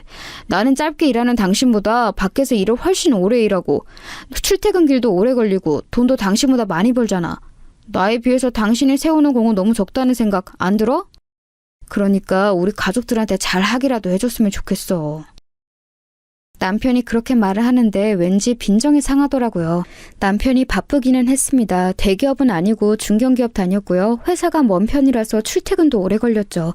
반면 저는 널리고 널린 평범한 중소기업에 재직 중이었고 집에서 멀지도 않았으며 식사 시간까지 합쳐서 하루에 7시간 근무하는 일이었습니다. 남편이 객관적인 조건을 들어서 그렇게 말을 하는 건 납득이 안 되는 건 아니었죠. 감정의 문제였을 뿐이에요. 결혼 초장부터 초치지 말자는 생각으로 말 많은 시누이를 제가 시어머니 대신 놀아줬습니다. 시어머니께서 왜 시누이한테 전화하면 거의 안 받는다고 하시는지 알겠더라고요. 하도 말이 많아서 귀가 따가웠어요. 무엇보다 대화 주제가 별로였죠. 올케는 구찌 가방을 짝퉁으로 사는 것에 대해 어떻게 생각해? 하도 다들 들고 다니니까 너무 흔한 것 같아서 나는 안 살 생각이었거든? 그런데 주변 엄마들이 하나쯤은 장만한 걸 보니까 마음이 흔들려. 그래서 살까 싶은데 가격 보니까 너무 짜증나는 거야. 손바닥만한 게 왜 이렇게 비싸? 그렇다고 안 사자니 눈에 아른아른거리고. 정교한 짝퉁을 사볼까 하는데 올케 생각은 어때? 글쎄요. 제가 그런 걸 한 번도 생각해 본 적이 없어서요. 돈 쓰기에는 아까우신데 아예 안 사실 수는 없고 그렇다면 짝퉁도 도전해 보는 거 나쁘지 않으신 것 같은데요? 그래? 올케 생각은 그렇다는 거지? 알았어. 참고할게. 근데 올케는 명품 가방 있어? 명품 신발은? 하다못해 향수나 화장품은? 어떤 거 있어? 명품과는 거리가 먼 사람처럼 보여서 그래. 명품 10가지 정도는 있는 나하고는 뭔가 느낌이 다른 사람이라고나 할까? 우리 엄마가 그러던데 올케는 결혼해서 내 동생한테 기생하며 사는 사람이더라. 그러니까 올케한테 명품이 생겨도 그건 내 동생의 피를 빨아먹어서 얻은 결과물이겠지? 그렇게 생각하니까 너무 슬프다. 아무튼 이렇게 명품을 잘 모르는 사람이 내놓은 의견 과연 내가 참돼도 되는 걸까? 올케? 와, 잘 모르겠는데요. 제가 명품을 잘 모르기는 해요. 그러니까 형님 편하신 대로 하시면 될 것 같아요. 뭐야? 대화를 황급히 마무리 지으려는 그 말투는? 나 그냥 짝퉁 살래. 사고 나서 만약에 짝퉁인 거 들키면 그 책임을 올케한테 묻는 것을 할래. 그래도 되지? 여기서 된다고 답하는 사람이 과연 있을까요?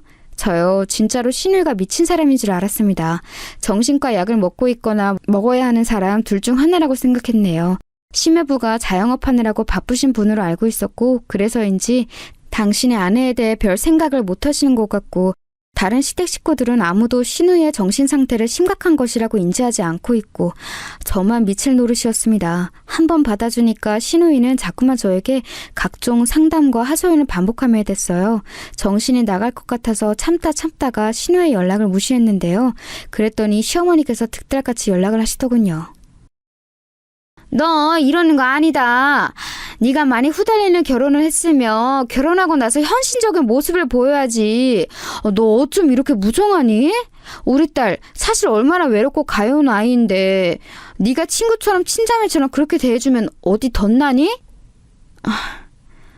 사람마다 성향이라는 게 있잖아요. 저하고 형님은 그게 너무 달라서 엄청 가까이 지내기에는 한계가 있는 것 같아요. 끝을 올리는 억양만 교사 같으셨고 내용만 보자면 시어머니께서는 전형적인 며느리 갈구는 시어머니셨죠. 은근하게 잔소리를 정말 잘하시더라고요. 걸핏하면 항상 우리 잘난 아들, 너는 많이 부족하다 이런 말씀을 하셨고요. 스트레스를 받아서 남편에게 결국 도움을 청했습니다. 시어머니, 시누이 두 사람 다 제가 있기 전에는 어떻게 살았는지 궁금할 정도로 자꾸 저에게 연락을 해대고 저를 불러대고 이것저것 시키고 이러니까 너무 스트레스가 쌓여서 남편이 중간에서 중재를 해줬으면 싶었어요. 제가 아예 절연할 기세로 단호하게 나가는 게 아닌 이상 직접 두 사람을 적절하게 끊어낼 방법이란 없었으니까요. 남편이 흉내로나마 자기 엄마와 자기 누나를 나무라길 바랐습니다. 하지만 남편은 저를 실망시키고 말았어요. 우리 엄마가 당신한테 그 정도 잔소리도 못하고 살아야 하는 사람이야? 우리 누나 솔직히 나하고 전혀 안 친해. 그래서 동생 대신에 그 배우자하고라도 잘 지내보고자 하면서 노력하는 사람을 당신은 이렇게 폄하해도 되는 거야? 내가 힘들고 내가 신경 쓰인다는데 왜 당신은 내 입장을 고려해주지 않아? 너무 섭섭하다. 그리고 어머님, 형님을 챙기고 싶으면 당신이 직접 해. 나는 당신보다 더 많이 보니까 당신에게 요구할 수 있는 권리가 있다고 생각해. 우리 엄마하고 누나하고 사이좋게 지내달라는 거, 그건 사실 요구도 아니지. 당신이 알아서 잘해줘야 하는 영역이지. 아무튼 당신의 태도가 근본적으로 문제야. 연애할 때는 남편이 생각하고 행동하는 게 군더더기 없고 깔끔한 사람이라고 여겼었습니다. 그렇게 여겼던 제 머리를 한 대 세게 치고만 싶었어요. 콩깍지가 벗겨질수록 남편은 제가 원하던 이상적인 배우자와는 거리가 먼 게 보이고 있었죠. 그래도 제가 한 결혼을 스스로 책임진다는 각오로 버텼습니다. 시어머니의 빗발치는 연락은 반 정도만 받으면서 절충을 했고요. 시누이의 이상한 발언들은 한 귀로 듣고 한 귀로 흘렀습니다. 제 나름 노력과 적응을 한 거였죠. 남편과 행복하게 살 수 있는 방법, 부부로서 나아가야 할 길, 이게 뭔지 고민을 항상 하면서 지냈습니다. 어떻게든 잘 살아보고 싶었어요. 경제권을 가지고 있는 남편이 벌인 만행을 알기 전까지는 그랬죠. 결혼하고 나서 3개월이 지났을 때부터 저희 부부는 협의하에 양가의 용돈을 드리기로 했어요. 그때 남편이 그랬습니다. 이제 열심히 모으고 미래를 대비하며 살아야 하니까 아직은 10만 원만 드리는 것으로 족한 것 같다고요. 저도 동의를 했어요. 사실 제 친정 부모님께서는 액수가 중요한 게 아니니까요. 20만 원이나 10만 원이 상관없이 그저 성의 문제를 보실 분들이었습니다. 제가 흔쾌히 동의를 해준 것이 고맙다고 말했던 남편이었습니다. 그 웃는 얼굴을 보며 저는 생각했었죠. 결혼하고 보니 무척이나 계산적이었던 이 남자가 양가 부모님께 용돈 드리는 문제는 차질 없이 안 빼먹고 다달이 잘 해낼 것이라고요. 믿고 맡겼던 것 같아요. 그런데 정말 우연히 어느 날 저희 부부가 공용으로 돈을 모으는 생활비 카드, 그것과 연결된 통장을 일찍 퇴근한 날에 방 청소를 하다가 서랍에서 발견한 거예요. 그걸 봐뒀다가 문득 궁금해져서 그 통장을 출근할 때 챙겨가서 점심시간에 은행에 간 뒤 한번 찍어보았습니다. 통장 정리를 해본 것이죠. 그랬다가 기절하는 줄 알았어요. 다달이 10만 원 제 친정 부모님께 잘 가고 있었는데요. 웬 100만 원이라는 숫자가 다달이 빠져나가고 있었는데 이건 시부모님께 가고 있었던 겁니다. 그걸 보자마자 통장을 쥔 손이 주체할 수 없을 정도로 떨려왔죠. 남편한테 메시지를 보내서 혹시 나한테 숨기는 거 있냐고 물었더니 그런 거 없다고 딱 잘라서 답장을 하더군요. 기가 찼습니다. 애써 꾹 눌러 참았다가 저녁이 되어서 남편을 보자마자 따졌어요. 제가 통장을 내밀었더니 상황 파악이 된 남편이 한숨을 내쉬었죠. 당신 뭐야? 왜 아버님 어머님한테는 다달이 100만 원을 드렸어? 두 분이 대체 100만 원이나 쓰실 일이 뭐가 있는데? 왜 그렇게 흥분해? 노인네들은 100만 원 쓸 것도 없다. 뭐 이렇게 생각하는 거야? 너무 어이없는 생각이네. 없어서 못 쓰는 거지. 있으면 다 쓰게 되어 있어. 부족한 것보다는 늘 어느 정도 수중에 여유가 있는 게 낫지. 어련히 우리 부모님께서 알아서 잘 쓰시고 남는 걸 저축하실 텐데 굳이 따져 묻지 마. 진정 좀 해. 지금 내가 흥분을 안 하게 생겼어? 무슨 진정을 하라는 거야? 두 분께 100만 원을 드린 것 자체가 문제라는 게 아니잖아. 나한테 한마디 상의도 없이 멋대로 이랬다는 게 우선 나는 너무 속상한 일이라고 생각해. 속상할 수 있지. 그래, 그건 나도 이해할게. 근데 내가 당신한테 우리 부모님 용돈 100만 원 드릴 거라고 말을 하는 배려를 베풀 수는 있지만 그걸 의무적으로 할 이유는 어디에도 없어. 이유가 없다니? 나 갑자기 지금 좀 머리가 아파지려고 하네. 당신 지금 무슨 소리를 하는 거야? 다달이 현금 100만 원이나 고정 지출로 나가고 있는데 당연히 말을 해줘야지. 그걸 의무가 없다느니 이유가 없다느니. 지금 본인이 너무 치사한 헛소리를 하고 있다는 거 혹시 알고 있어? 제가 신랄하게 지적했더니 남편이 뜨끔하기라도 한 것인지 낯빛에 곤란함이 어리더군요. 사실 저는 이미 머리뚜껑이 열리고도 남은 참이었습니다만 초인적인 인내심으로 악다구니 쓰고 난리치고 싶은 거 참는 중이었어요. 남편이 어디 얼마나 그럴싸한 변명을 늘어놓는지 한번 들어주고 싶었기 때문이지요. 하지만 남편은 곤란하다는 표정으로 입술을 한번 꽉 깨물더니 더한 헛소리만 늘어놓을 뿐이었습니다. 내가 정말로 치사하게 나와볼까? 그래 볼까? 당신 나보다 돈 적게 벌잖아. 우리 부모님 용돈 100만 원?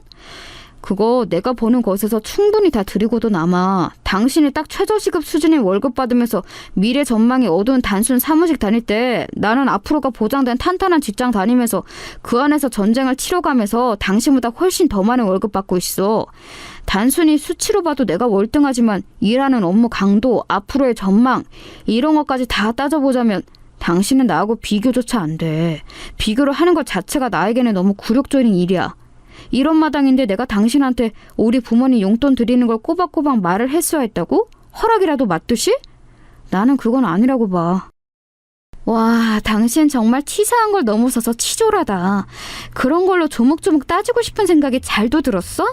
계산기 두드려 보니까 돈 잘 못 벌고 집안 배경 탄탄하지 못한 나랑 결혼해서 사는 게 암만 해도 당신이 손해인 것 같아서 부모 용돈이라도 이렇게 손해를 채우려고 한 거니? 그러면서 왜 네 부모한테 하는 효도는 나한테 강요했니? 그건 계산으로 안 치나 봐?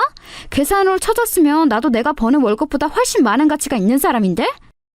네 부모라니? 말 조심해. 너한테 겨우 그 정도 취급 받으실 분들 아니야. 남편이 늘어놓은 헛소리 중에서 저에게 가장 큰 타격을 입힌 게 바로 그거였어요. 자기 부모는 그 정도 취급받을 사람들 아니라는 거요. 자연스레 제 친정 부모님으로 연결이 되었거든요. 저는 그 순간 느꼈습니다. 지금 이 감정적인 싸움이 단순히 싸움으로 끝날 게 아니라 결혼 생활의 종지부를 찍는 결정적인 계기가 되고야 말 것이라고요. 그걸 느끼자마자 제가 웃으면서 남편을 향해 말해주었죠. 그럼 우리 부모님은 어떤 취급을 받으실 분들이라고 생각해? 당신 말도 없이 자기 부모한테는 월 100만 원 용돈 붙이고 있었으면서 자기 처가에는 꼴랑 월 10만 원 용돈 드린 거 그거 어떻게 생각해? 10배의 차이야. 나는 당신이 나한테 아무 말도 없이 돈 100만 원을 멋대로 용돈으로 쓰고 있었다는 것보다 우리 부모님께는 그대로 10만 원만 드리고 있었다는 게 화가 나다 못해서 어이가 없고 그냥 막 웃을 지경이야. 이 상황이 너무 웃겨. 그러니까 뭐라고 제대로 답변 좀 해봐. 우리 부모님은 대체 어떤 취급을 받으실 분들이어서 월 10만 원만 드리고 땡친 거니? 기어이 나를 또 치사하고 치졸한 사람으로 몰아가시려고? 그래, 장단 맞춰줄게. 굳이 돌려서 말할 필요가 없으니까 내가 한 번만 정확히 말해줄 테니까 잘 들어. 너희 부모하고 우리 부모님은 같지 않아. 애초에 급이 다른데 어떻게 동일선상에 놓을 수가 있냐? 이건 한쪽이 내 친부모님이고 한쪽은 그렇지 않다는 사실과는 별개로 완전히 급 차이가 나기 때문에 어쩔 수 없는 문제야. 100만 원 받으실 자격이 있는 분들과 10만 원 받으시고도 만족하셔야 하는 분들의 차이인 거지. 살면서 이 정도의 궤변을 들어본 일이 없었습니다. 그리고 남은 평생에서도 들어볼 일이 없을 것만 같았어요. 저는 남편이 저를 향해서 작게 혀까지 쯧쯧하면서 말을 맺는 것에 진짜 머리가 꼭지가 돌아서 폭발해버렸습니다. 너 지금 급이라고 그랬어? 이거 완전히 생각하는 게 싸구려인 놈이네? 뭐라고? 싸구려? 싸구려인 놈? 말 조심해. 화가 났다고 해서 아무 막말이나 뱉어도 되는 건 아니야. 뱉는다고 다 말이 되는 것도 아니고. 나한테 훈계하지 마. 나하고 급도 안 맞는 주제에 어디서 훈계질이야? 우리 부모님 말씀이 맞았어. 우리 부모님이 옳았어. 너 같은 거 딱 봐도 저급한 놈이라고, 절대 결혼할 상대로는 아니라고 그러셨었는데 내가 어리석어서 그 말씀을 듣지 않았어. 내 잘못이지. 부모님 말씀을 잘 새겨듣고 급이 맞는 상대하고 결혼을 했어야 했는데 내 발등을 내가 찍었으니 정말 사무치게 후회하는 수밖에 없네. 꼭 너처럼 가진 것도 애매하게 없는 것들이 오만 있는 척은 다 하면서 꼴값을 떨더라? 야, 진짜로 많이 가지고 있는 사람들은 허세 떨지도 않고 굳이 작은 것에 생색내지도 않아. 진짜 부자인데 그 사실을 쉽게 드러내지 않고 사시는 우리 부모님처럼 말이야. 제 이야기를 듣는 동안 코웃음을 치던 남편은 마지막 대목에서 갑자기 표정을 싹 굳혔습니다. 자기가 잘못 들었나 하는 눈빛을 하더라고요. 그래서 제가 농담 아니고 진담이라는 뜻으로 어깨를 으쓱해줬죠. 그랬더니 점점 혼란스러운 얼굴이 되더군요. 갑자기 무슨 말도 안 되는 이야기를 하고 있어? 설마 네 집안이 사실은 잘 살기라도 한다는 뭐 그런 말은 아니지? 에이, 그건 말도 안 되지. 그렇다면 우리 결혼식 때부터 지금까지 당신이 이렇게 살았을 리가 없는데? 이렇게 사는 게 뭔데? 아, 남들 다 하는 가장 평범하게 널린 예식장에서 결혼식 올린 거? 자가 아니고 전세로 신혼생활 시작한 거? 돈을 더 못 번다는 이유로 남편에게 경제권 넘겨준 아내로 사는 거? 시댁의 이모저모에 시달리며 스트레스 받고 구질구질하게 지내는 거? 왜? 내가 이렇게 살았기 때문에 우리 집이 부자라는 게 안 믿겨? 까불지 마. 네가 믿든 안 믿든 네가 감히 넘볼 수 없고 상상할 수도 없을 만큼 우리 집 잘 살아. 네가 그리 잘나셨다고 주장하는 네 부모보다 우리 부모님이 100배 1000배는 더 잘나셨어. 말 그대로 급이 달라. 구두쇠처럼 사신다고 해서 겸손한 나머지 남들에게 당신들의 재산을 감추고 사신다고 해서 너한테 절대 우습게 보이실 이유가 없는 분들이야. 스스로 느끼기에도 그 순간에는 말이 정말 잘 나갔던 듯 싶어요. 어쩌면 이런 순간을 맞이하기 전에도 제 안에는 그런 말들이 내도로 담겨있던 것일지도 모르겠어요. 그러니까 한 번의 버벅거림 없이 망설임 없이 말이 훅훅 나갔겠지요.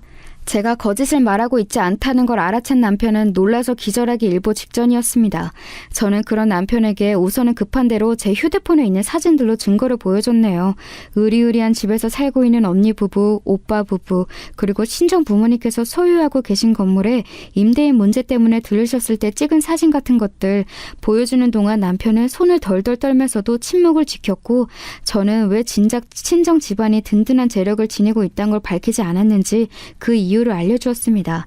친정 부모님께서 워낙 겸손하시고 경계심이 많으시다는 것, 남편이 결혼하면서 저에게 집안 얘기를 물어본 적 없다는 것, 이런 이유들도 당연히 있었겠지만 이런 순간을 맞이했으니 저는 이런 이유를 대표적으로 들고 싶었습니다.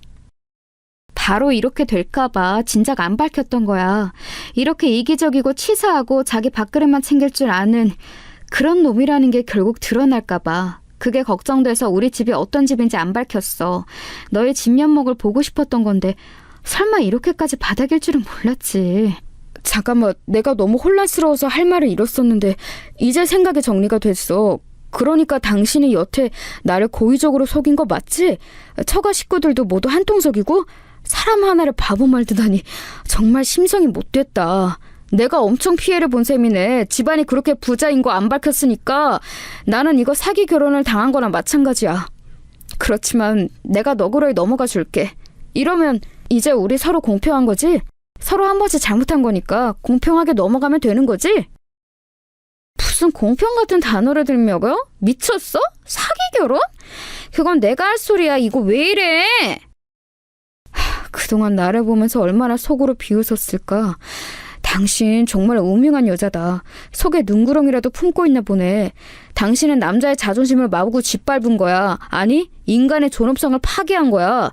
내가 이런 수치심을 이겨내고서 당신이 나를 농락한 거 그냥 넘어가 주겠다고 하는데도 반응이 왜 이래?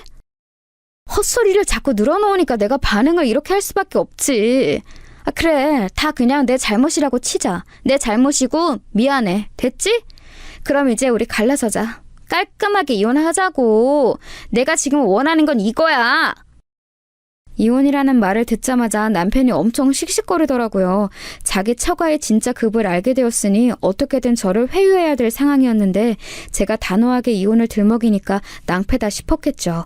저는 그런 남편에게 설마 이혼하기 싫어서 구질구질하게 매달릴 생각하는 건 아니길 바란다며 일부러 그런 식으로 말을 했습니다. 이혼으로 유도하기 위해서였죠. 코웃음 치면서 강한 척하던 남편은 이튿날 결국 저에게 정식으로 사과를 해봤습니다. 암만 해도 계산기를 두드려 보니까 저하고 헤어지면 본인 손해인 것 같아나 보더라고요. 미안하다. 내가 네 입장에서도 생각하고 이해를 해줬어야 했는데 그러질 못했네. 네가 나한테 잘못을 하긴 했지만 내가 한 번쯤은 눈 감아줬어야 했던 부분인데 내 생각에 짧았어. 남자답지 못했어. 정말 미안해. 용서해주라. 돈줄 놓치기 싫어서 울며 겨자 먹기로 자세 낮추는 것 같아서 그게 너무 티나서 기분이 별로야. 나에 대한 애정이나 결혼 생활에 대한 진지함, 미래 계획 이런 것들이 당신에게서 보이지가 않아. 만약에 내 친정이 부자가 아니었어도 당신이 지금 곧장 나에게 저 자세로 나왔을까? 사람이니까 어쩔 수 없어. 원래 사람은 다 돈 따라가게 되어 있는 거야. 이런 나를 속물이라고 하지 마. 본능이고 당연한 거야. 근데 내 생각은 이래. 어차피 다 속물일 거라면 이왕이면 나를 진심으로 사랑해주기까지 하는 속물을 만나고 싶어. 내가 사랑하는 속물을 만나고 싶다고. 나는 당신에게 마음이 식었고 당신은 이미 나를 나 자체로 보는 게 아니라 돈줄로 보고 있는 것 같아.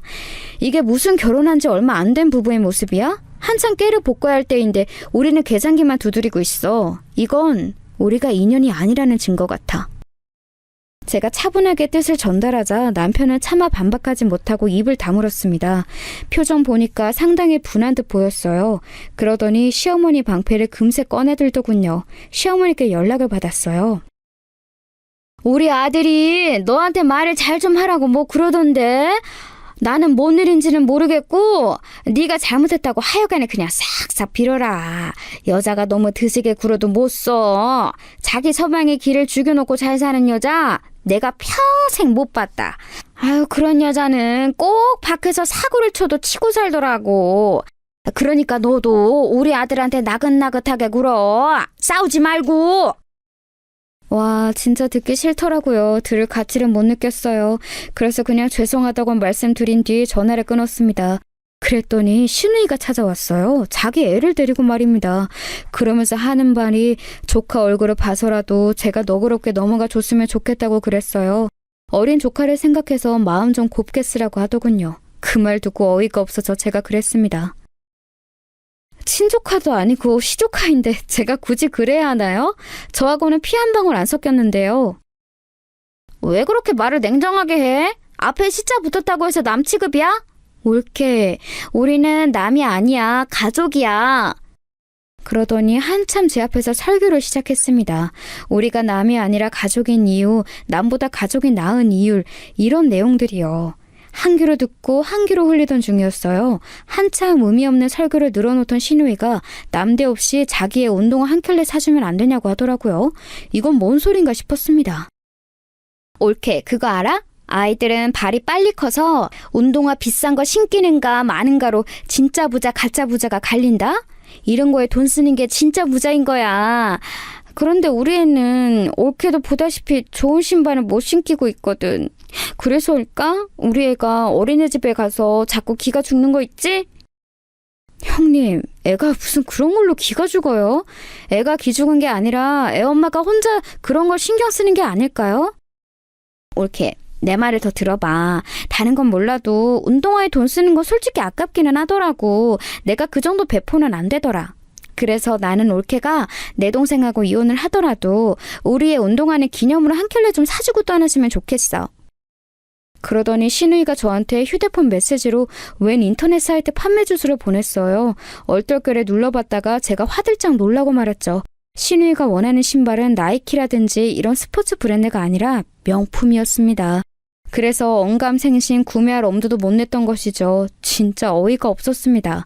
자기 동생 부부가 이혼한 해 만에 이러고 있는데 자기의 명품 운동화를 얻어내려고 혈안이 돼 있더라고요. 이게 제정신인가 싶었네요. 새삼 신우의 정신 상태가 너무 독특한 것 같았어요. 제가 침착하게 물어봤죠. 남편에게서 저희 얘기를 어떤 식으로 들었냐고 말이죠. 올케가 자기 친정이 여유로운 거 숨겼다고 하던데? 내 동생의 배신감에 따졌더니 올케가 적반하장으로 나왔다고 들었어. 내 동생 올케한테 따진 거 후회하고 있대. 그래서 나보고 올케 설득하는 거 도와달라고 그러더라. 내 동생이지만 웃기는 놈이야. 아 맞다. 근데 올케, 그래서 집이 얼마나 부자인 거야? 나도 일전에 올케네 친정 부모님 아파트가 전세라고 언뜻 들었었는데 그래서 잘 사는 줄을 꿈에도 몰랐어. 아, 네. 그냥 건물 좀 있고 땅 좀 있고 그래요. 제가 시큰둥하게 대답했더니 시누이가 자기 휴대폰을 놀라서 떨어뜨리더군요. 그러더니 갑자기 저한테 이놈이나 저놈이나 남자들은 거기서 거기니까 자기 동생하고 이혼하지 말라면서 저를 적극적으로 설득하기 시작했습니다. 제 손을 붙잡고 간청을 해대길래 부담스러워서 그 손을 뿌리쳤어요. 그랬더니 신우이가 중요한 게 생각났다는 표정으로 자기 휴대폰을 집어들어서 저한테 뭘 새로 하나 보냈습니다. 올케, 미안한데 아까 그거 신발 구매처 주소 보낸 거 실수였어. 내가 잘못 보냈네. 미안해. 지금 보낸 게 진짜야. 저는 순간적으로 신우이가 반성이라도 하는 줄 알았는데 그게 아니었어요. 이번에는 더 비싼 명품 신발 구매처를 저한테 새로 보낸 거였죠. 그거 보자마자 농담 아니고 머리가 깨질 것 같았습니다. 남편도 그렇고 신우이도 그렇고 결은 다르지만 공통적으로 제 골을 깨지게 만드는 남매였어요. 형님, 아직 학교도 안 들어간 애가 무슨 루이비통 신발이에요. 이게 맞는 거예요? 저는 성인이 되기 전까지 단 한 번도 명품이라는 걸 몸에 대본 역사가 없어요. 정말이야? 와, 진짜 부자들은 오히려 검소하구나. 그래서 부자가 됐나 봐. 멋지다. 근데 본인이 못 누린 거 조카한테 누리게 해줄 순 없을까? 응? 내가 이렇게 부탁할게. 결국 진저리를 치면서 신우이를 쫓아내야만 했습니다. 남편에게 다 말했죠. 신우의 만행을 들으면 남편이 조금이나마 그래도 민망해할 거라고 생각했는데 아니더군요. 저보고 온정이 부족한 냉혈한 스타일이라고 그랬어요. 가진 걸 베풀 줄 모르는 욕심쟁이라고도 했고요. 제가 기가 막혀하고 있는데 그 와중에 제 앞에서 무릎을 꿇더라고요. 내가 요모칠 생각해봤는데 당신 같은 냉혈한 데리고 살아준 남자 나밖에 없어. 그러니까 당신도 나를 용서하고 받아들여줘. 모든 걸 내 잘못으로 할 테니까 우리 행복하게 잘 살아보자. 내가 앞으로 당신 비비 잘 맞추면서 살게. 우리 부모님 누나 앞으로 내가 당신 귀찮게 못하도록 중간에서 처신 잘할게. 중간에서 처신을 잘하겠다고? 그거 가능한 거였어? 그럼 여태까지는 왜 안 했어? 잔말 말고 이혼이나 하자. 제가 단호하게 나오니까 남편은 자기 최후의 수단이 안 통했다고 생각한 것인지 크게 절망하면서 이혼 못 해주겠다면서 때를 쓰는 전략으로 나왔습니다. 자기가 이혼 안 해주면 장땡이라고 그러더군요. 그래서 제가 조용히 알려주었죠. 제가 그간 시달린 모든 것들 전부 휴대폰에 증거로 남겨놨다고요. 통화까지 싹 다 녹음을 해둔 상태이니 어떻게든 증거로 만들어서 이혼 소송 걸 자신이 있다고 그랬습니다. 그러자 남편이 거의 울먹이며 말을 했습니다. 그런 걸로 이혼까지 갈 수 있을 것 같아? 그렇게는 절대 안 될 거야. 아니, 반드시 그렇게 되게끔 내가 해볼 거야. 이제부터 내가 급의 차이를 보여줄 테니까. 업계 최고의 이혼 전문 변호사와 함께 내가 어떻게 이혼하는지 지켜보고 싶으면 계속 그렇게 이혼하기 싫다고 해. 그런 소리까지 듣고 나서야 남편은 패배 선언을 했습니다. 본인이 운운했던 급 때문에 말이죠. 저하고 법적으로 상대해볼 엄두가 안 났던 거예요. 남편이 패배를 인정했을 때 그 틈을 타서 저는 얼른 이혼해버렸고 뒤도 안 돌아보고 시댁을 끊어냈네요. 남편은 물론이고 그 집안 식구들도 다시는 얽히고 싶지 않았으니까요. 이혼 과정이 모두 끝났을 때 제가 친정 부모님께 제 어리석음을 인정하는 그런 사과를 드렸습니다. 두 분이 옳았어요. 저는 제가 멋대로 데려온 사람이니까 두 분이 무조건 반대하시는 거라고 생각했었죠. 두 분의 입맛대로 제가 안 움직여서 그러신 줄로만 착각하고 오히려 더 오기로 가득 차서는 결혼을 서둘렀었어요. 하지만 그건 제 실수였네요. 제가 틀렸고 두 분이 옳으셨던 거예요. 저는 친정 부모님께서 그러길래 우리가 뭐라 그랬냐며 큰 소리를 치시거나 생색을 내실 줄 알았어요. 그런데 별 말씀 없이 저를 가만히 안아주시더군요. 그제서야 저는 저를 낳아주고 길러주신 부모님을 제가 제대로 알지 못하고 살아왔다는 생각이 들었습니다. 그 후로 진심으로 마음을 열고 친정 부모님을 대했던 것 같아요. 몇 달 뒤에는 외국으로 떠났습니다. 새언니가 저번에 외국 여행을 권했는데 솔깃하더라고요. 그래서 외국으로 떠날 준비를 하는 동안 저는 주변에다가 말을 잘 퍼뜨렸어요. 전 남편이 알고 보니 이상한 놈이어서 결혼 생활 내내 시달리다가 간신히 이혼을 한 뒤 정신적 충격 때문에 외국으로 잠시 떠나게 되었다고. 이런 식으로 말을 했었네요. 제가 그렇게 군 이유가 있었어요. 안 그러면 전 남편 그놈이 자기한테만 유리한 말을 어떻게든 지어내고 꾸며내서 소문을 낼 수 있었으니까요. 그러고도 남을 작자라는 게 이혼을 하고 나니까 오롯이 보이더군요. 아니나 다를까 나중에 들은 후문이었지만 전 남편은 제가 외국으로 간 것을 뒤늦게 알고는 주변에다가 제 소문을 안 좋게 내려고 애를 썼었대요. 하지만 제가 이미 말을 다 퍼뜨린 뒤였기 때문에 그게 통하지 않았고 오히려 전 남편만 진짜로 이상한 놈이라는 평가를 받게 되었습니다. 스스로 자초한 것이라고 생각하고 있네요. 저는 호주로 떠났었는데요. 영어가 유창하지는 못해서 간단한 사무보조 업무만 하면서 지냈어요. 자연과 벗삼아서 여가 시간을 즐겼고요. 세상이 참 넓더라고요. 솔직히 말하자면 나는 우리 부모님이 구두쇠처럼 구시는 게 싫기도 했고 이해도 안 됐지만 한편으로는 우리 집은 부자니까 나는 여차하면 믿는 구석이 있는 사람이라고 이런 생각을 하며 살아왔던 것 같네. 우리나라와는 완전히 다른 환경에서 살아보니까 제가 얼마나 우물한 개구리였는지 깨우치게 되었어요. 그간 제가 얄팍한 선민의식을 가지고 살아왔다는 사실 역시도 알게 되었죠. 그까짓 것으로 은연중에 우월감을 느끼고 살아온 제 자신이 너무 부끄러웠습니다. 다양한 삶의 모습을 보면서 많은 걸 느끼고 배웠네요. 지날 만큼 지내다가 다시 한국행 비행기에 오르게 되었는데요. 제 귀국 소식을 접한 친구 한 명이 저에게 전 남편 이야기를 해주었어요. 알고 보니 전 남편이 저하고 이혼한 뒤 1년을 채우기 직전에 재혼을 했었다지 뭔가요? 여자 쪽이 임신을 하는 바람에 서둘러서 결혼을 했었다던데 여자가 키도 좀 크고 예쁘장했대요. 그리고 들리는 이야기로는 그 여자를 전 시누이가 전 남편에게 소개시켜준 것이라고 그랬습니다. 인터넷에 명품 동호회라나 뭐라나 하는 곳에서 전 시누이가 그 여자를 처음 알게 됐었다네요. 그런데 결국 그 여자가 대략 꽃뱀인 것으로 밝혀졌다고 합니다. 명품을 두르는 잘 사는 집 여자인 줄 알았는데 알고 봤더니 집에 빚만 많았더래요. 그래서 전 남편이 개고생을 했다고 합니다. 그런데 심지어 없는 형편에 아기 돌잔치 크게 해야 한다고 그 여자가 난리를 쳤다는데요. 얼마 후에 돌잔치 때 들어온 돈들까지 모조리 전부 다 챙겨서 감쪽까지 사라졌대요. 도망을 가버린 거예요. 갓 돌진한 아기를 두고 말입니다. 알고 봤더니 상견례장이나 결혼식장, 돌잔치 행사장에 나타났던 그 여자의 부모는 아르바이트로 고용된 대역이었다네요. 진짜 친부모는 어디 사는 누구인지 알 길도 없다고 해요. 전 남편 거품을 고 기절했다고 합니다. 전 시어머니께서는 오라통 터져서 신음하시다가 어느 날 의식을 잃으셨고 구급차로 실려가시는 바람에 그 동네에 소문 다 났었다고 하고요. 전 시누이는 기어이 이혼장을 받았는데 이혼하기 싫어서 도망다니는 중이라고 했습니다.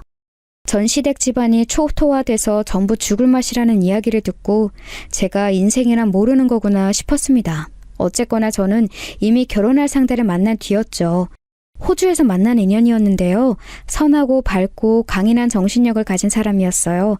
제가 배울 점 투성이었죠. 친정 부모님께서는 전 남편 때와는 다르게 저의 새로운 인연을 보시자마자 먼저 악수를 청하셨어요. 자네 손이 무척 듬직하구만. 우리 딸은 맡겨둘 될 정도로 말이야. 친정아빠께서 그런 어스레를 떠시는 것에 제가 얼마나 놀랐었는지 모른답니다. 저는 그 인연과 현재 재혼을 해서 잘 살고 있는 중이에요. 재혼을 해서 행복하게 살 줄은 예전에는 미처 상상도 못했었네요. 인생이란 어떻게 흘러갈지 정말 알 수 없는 것 같습니다. 그렇기에 늘 자기 자신을 점검하면서 살아야 하는 것 같아요. 어제보다 좀 더 나은 내 자신, 그걸 목표로 삼고 살아가는 게 제가 현재 제 인생을 대하는 자세랍니다. 이런 마음을 잃지 않고 지금의 행복을 꽉 쥔 채로 그렇게 계속 살아가고 싶네요.